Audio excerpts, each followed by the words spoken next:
Wakil Presiden Republik Indonesia ke-10 dan 12, Jusuf Kalla atau JK bertolak ke Doha, Qatar, Kamis, 1 Agustus 2024.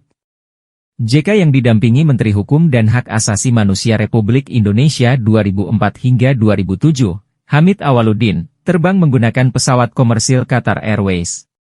Dalam keterangannya, JK mengaku keberangkatannya untuk menghadiri pemakaman tokoh pemimpin Hamas, Ismail Haniyeh.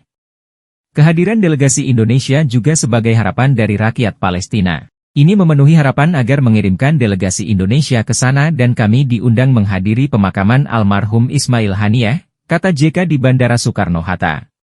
Dalam rangka apa ini ke Doha, Pak? Ya, ini kan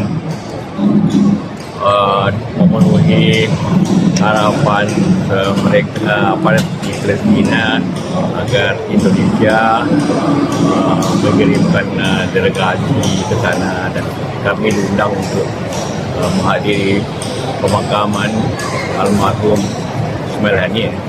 Untuk diketahui, doa pemakaman Ismail Haniyeh akan diadakan di Teheran pada Kamis 1 Agustus 2024 pukul 8 pagi waktu setempat di Iran.